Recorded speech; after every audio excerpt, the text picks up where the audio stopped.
forecast first on KOLR 10 News, Ozarks First. Oh, what a way to kick off a work week. Absolutely gorgeous. One of the nicest days we've seen in a little while. We had sunshine, a little bit of high cloudiness thrown in, kind of sneaking across northern Arkansas into southern Missouri. Temperatures, that's been the best part. We got close to 70 in a lot of spots. In fact, right now at this hour, you can see to the north, we've still got temperatures in the low 70s north of Highway 54, a mild 68 in Springfield. Your evening forecast looks good too. We'll have starry skies, temperatures slowly settling through the 50s into the upper 40s by 3 a.m. Looks like morning lows in the mid 40s and another mild day expected on Tuesday. More on that and cooler and cloudier conditions to follow. That's in your forecast. KOLR 10 News at 5 starts now. Now from Ozarks First, you're watching KOLR 10 News at 5. Well, Missourians are now being exposed to more short-term lending loans compared to other states, according tonight to a new report by the National Consumer Law Center. Good evening once again to you. I'm David Oliver. And I'm Heather Lewis. Thanks for joining us. Missouri and 11 other states don't put a cap on annual interest rates. KOLR 10's Francis Lynn tells us more about these types of loans and what local groups are doing to protect consumers. Francis. Heather, David, I spoke with local community members who are trying to educate people on short-term loans, which can have very high interest rates and trap people in deep debt. Local organization Faith Voices describes the growing problem of payday and installment loans, saying the language is often purposely misleading. Community leaders have been trying for years to get a legislation to cap the interest rate at 36%, but for now, they're just doing what they can, reminding people to be extra careful when taking out a loan and drafting a city ordinance. What it does is it requires the payday lending establishments to post across their storefronts what the true cost of the loan would be for a $100 loan. So the APR for a year. That ordinance will be presented in a city council meeting in November. I tried reaching out to corporate companies including Check and Go, CashNet USA, and Lend Nation for a comment, but they did not respond before news time. I'll have more on other local community leaders' efforts to help people who have already taken out loans later at 6. All right, Francis, we'll see you then. Thank you. From money health to physical health, a new study says it's important for men to exercise if they want to father children. The study finds men who exercise before their child is conceived can pass on long-term positive health effects. Researchers say dads who hit the gym have children who exhibit lower body weight and decreased fat mass. The children are also more likely to have improved glucose metabolism. And tonight, a man some call a Branson icon is back on stage. But it's not a stage you'd expect to see him on normally. KOLR 10's Colin Lingo made the trip to Branson to see what's new with Shoji Tabuchi. Yeah, David and Heather, it's been about a year and a half since Shoji Tabuchi has performed here in Branson. Tonight marks his triumphant return to the Strip, so to speak. It's the opening night of his Christmas show at the Clay Cooper Theater. You might recall back in May of 2017 when Tabuchi's home court, the Shoji Tabuchi Theater, caught fire. Since then, shows at the theater have been put on hold. More concerning, though, than the lack of performances, the lack of update regarding the progress of the theater's restoration. But according to Clay Cooper, Branson performer and also theater owner, even a seemingly small fire can become a major setback when it comes to a theater's structural integrity. For that reason, he and his wife, Tina, were willing to extend a hand to Tabuchi and keep the Branson icon in the Ozarks. It's taken some time to get the restoration stuff done and the theater back up to code. So Tina and I were talking, I don't know, a few months ago about we ought to call Shoji and see if, we have some available spots. Maybe he'd like to come over and get his show rolling again while they're getting the theater back up to par. We definitely want Shoji here in Branson. We just think he's great for our town. And so whatever it takes to keep him here, we'd love to, we'd love to have him here if we needed to keep him in Branson. Now, Tabuchi will be here at the Clay Cooper Theater for 3 nights a week until December 21st. He is expected to return to the Shoji Tabuchi Theater, according to the Coopers, by March of 2019. Colin Lingo, Ozarks First. And coming up next year on KOLR 10 News at 5, a former NFL player leaves prison after serving 18 years for murder. And President Trump is closely watching a march of migrants. It's a horrible thing, and it's a lot bigger than 5,000 people, and we got to stop them at the border. This mass of people is making its way to the United States. Why are they so determined? That's coming up. You're watching KOLR 10 News. Ozarks First with David Oliver. Heather Lewis. Weather with Chief Meteorologist Jamie Warner. This is KOLR 10 News at 5.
Thousands of Central American migrants on a march to the U.S. border are vowing to continue. Yeah, over the weekend, in fact, the migrants forced their way into southern Mexico. They also surged past police barricades to do this. We want to show you some images we've got in our newsroom of this massive group. Take a look right here. Mexican authorities say you've got more than 5,000 people here in this massive group. It includes a lot of women and children. And with a group this large, it's really hard to keep families together. Some of these folks have been walking now for many days. They crossed over a river between Guatemala and Mexico on their journey as well. And President Trump is now vowing to use the military to stop these people here from entering our country. You have some very, very bad people in the caravan. You have some very tough criminal elements within the caravan. But I will seal off the border before they come into this country. And we will follow that story for sure. A Trump administration memo is also leaked out tonight to the press, and it's sparking outrage from the LGBT community. The administration is reportedly considering a new rule which would legally define who is male and female, and it would purposefully exclude transgender people. It would rewrite the legal definition of sex under Title IX, the federal civil rights law. Now, the change would define a person's status as male or female based on biological traits. The White House has no comment so far on that leaked memo. Structural engineers will try to figure out why a clubhouse floor collapsed near South Carolina's Clemson University. This happened during a crowded party. At least 30 people were hurt when the floor gave way over the weekend. Dozens of people fell to the basement floor. None of the injuries were life-threatening. This clubhouse is a popular off-campus two-story event space near Clemson University. Witnesses say they felt that floor rocking, and then they heard a loud boom before the floor caved in. Ray Caruth is a free man. The former NFL wide receiver was released from prison today. He served more than 18 years for conspiring to murder the mother of his unborn child. The Carolina Panthers' 1997 first-round draft pick was released from Sampson Correctional Institution in Clinton, North Carolina, after completing his sentence of 18 to 24 years. Caruth is now 44 years old. He was found guilty of orchestrating a plan to kill a woman to avoid paying child support. She was shot 4 times while driving her car, but managed to make a 911 call and implicate Caruth. And back here at home now at 5, take a look at these beautiful trees. They're changing colors right now. It's really starting to feel like fall out there with our colors and our temperatures. Jamie will show you how to plan your week coming up next.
Now, weather with Chief Meteorologist Jamie Warner. Well, today was just about a 10. Perfect weather conditions across the Ozarks, the way you probably expect it and like it to be during the month of October. We've still got mostly sunny skies out there. Temperatures have been a lot warmer than we've seen, topping out in the low 70s where we still are to the north. Readings got very close to 70 in Springfield. The highest I've seen so far was 69. We've pulled back a little bit at 67 degrees, but this is still running about 5 to 10 degrees warmer than 24 hours ago. It was a gorgeous weekend, and these are the conditions that we need to have to get that fall foliage going. And really, if you drive around not only Springfield but across the Ozarks, we can see we are now transitioning in terms of the fall color. We're seeing it especially in the maples and also some of the other trees out there, but especially the maples like the red maples and the sugar maples. We're seeing those beautiful fall colors, and Mother Nature really playing her part. We've had the chilly nights, we've had the mild sunny days, we haven't had any big storms. storms with a lot of wind, although Saturday was a bit breezy. And we've had our first light frost across most of the Ozarks as well, although we haven't seen our first light freeze officially here in Springfield. And it looks like we are on track to have our peak occur late October, early November, as it's supposed to. Now, conditions right now across the midsection of the country, very, very quiet, save for a little bit of high cloudiness sneaking in across northern Arkansas and southern Missouri. As I broaden out the view, I want to kind of pull some things together that are actually going to impact the nation as a whole later this week. We've got some unsettled weather here in the western U.S. We've also got a very powerful hurricane in the East Pacific off the Mexican coastline. 155-mile-per-hour winds with Hurricane Willow. That storm will be making landfall. And it looks like that storm is going to team up with some of this upper-level storminess in the western U.S. to generate clouds and eventually wetter weather, especially along the coastline, as it looks like we'll see a storm related to the remnants of Willa moving along the Gulf Coast. But we're also going to sample some cloud cover and shower chances here locally in the Ozarks later this week. But we've got a couple more October beauties in store for you before that happens. Here's a look at what's going on right now. We've got the mild readings. We've got a cold front located to our north, and that front will drop south across the area very quietly during the day on Tuesday. You really won't notice the impact of that front until Wednesday, when it looks like we'll finally have some cooler air working back into the area. Overnight tonight, mostly clear to clear conditions, about 45 for an overnight low in Springfield, with highs tomorrow not quite as warm as today, but still nice. Looks like mid-60s to the north, upper 60s here across southern Missouri, and right around 70 across northern Arkansas. Winds out of the northeast at about 5 to 15 miles per hour, a 9 on our colorator. Now, looking at the pattern, I mentioned the unsettled weather in the western U.S. It will move across the area on Thursday, so look for clouds and even a chance for showers to return to the forecast by then. After that storm swings east, we're going to have a nice trough setting up across the eastern U.S., and we should see a series of storms rotating through that trough across the Ozarks later this week into this upcoming weekend. That's going to keep clouds and maybe even periodic chances for showers in the forecast into Saturday and Sunday. And looking long range down the road to next week as we wrap up the month of October and look at Halloween, looks like for Halloween we're looking at a fairly quiet weather pattern, a chance for showers maybe during the day. All in all, though, a mild day followed by a cool and it looks like quiet night across the Ozarks. So this is the earliest Halloween forecast I can give you, and right now it looks like it should be pretty good weather-wise. Now, your 7-day forecast, you can see in the short term, absolutely gorgeous October weather. Mostly cloudy, though, on Thursday with a chance for a few showers. I think Friday's mostly dry, but there'll be a chance for showers late Friday into maybe Saturday morning, and additional isolated shower activity possible again on Sunday. You know, I was here last night. I'm just glad the two of you found your way into the back into the main studio. There's a lot of light in here. Things look different. You guys didn't get lost. You showed up for the news tonight. We're glad to have you here again. It's our new renovated studio here, so it's exciting. Is beautiful. Yeah, how about our Heroes Club number? Number tonight is 203-402, and while the jackpot is not as big as that Mega Millions jackpot that's out there floating around at what, $1.6 billion now? Yes, still climbing. I think people would still take the jackpot amount, which I believe $1,300. $1,300, Jamie. Thanks. All right, well, coming up, an Army veteran is taking on a daunting challenge. We came home with everyone, but after we got home, within 2.5 months, we lost our first guy. Find out tonight how far he's cycling and how he's working to bring hope to his fellow veterans.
Over the next few weeks now, Color 10 News will bring you stories of those who have served in our Veterans Voices reports. Tonight, we are introducing you to a veteran who says he wants to turn 1,500 miles into $150,000 to help his fellow service members. And he's doing it, in fact, by riding his bike, despite being paralyzed. Brett Hall met up with him in Virginia.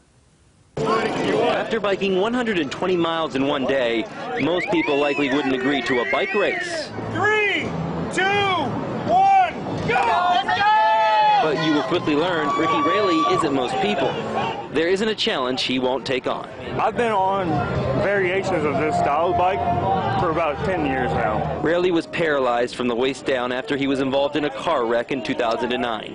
Nearly 6 months earlier, he had returned from serving in the Army in Iraq, where he says an IED explosion left him with brain damage. Yet none of that is why he's riding from New York City to Tampa, making sure he stopped in Virginia Beach. It's important to come here and reach this market because there's so many veterans in this area. Veterans he knows are suffering on the inside. We came home with everyone, but after we got home, within 2.5 months we lost our first guy for suicide, and then it just kept going, and then the number just keeps going. So I need to stop that, not just for my guys, but for everyone out there. So it's why he's talking to everyone, raising money for the Boot campaign that works with vets to improve their lives, no matter the issue: traumatic brain injury, PTSD, chronic pain, insomnia.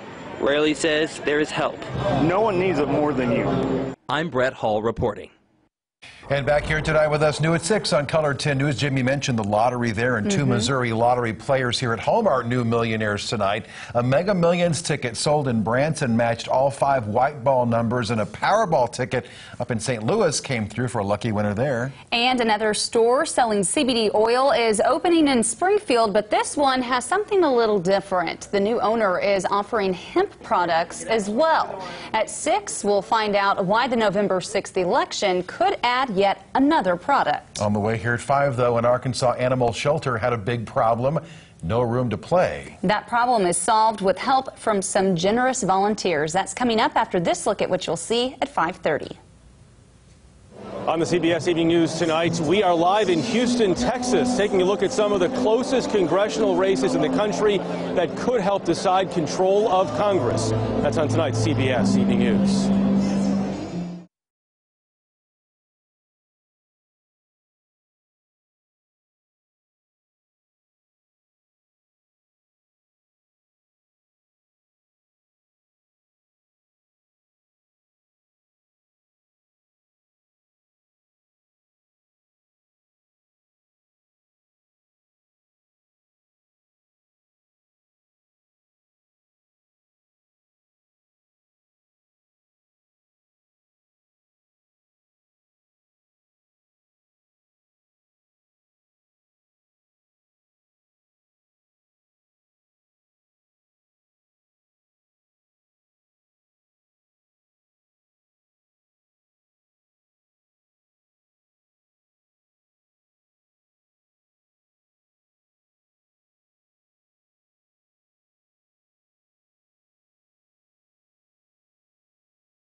A donation made to the Fort Smith, Arkansas Humane Society is literally changing lives for the animals there. They had limited space and small play areas, which meant 485 dogs spent almost the whole day in kennels. Well, not anymore. The Fence Man Company and Quantum Construction created 10 new outdoor playpens for free.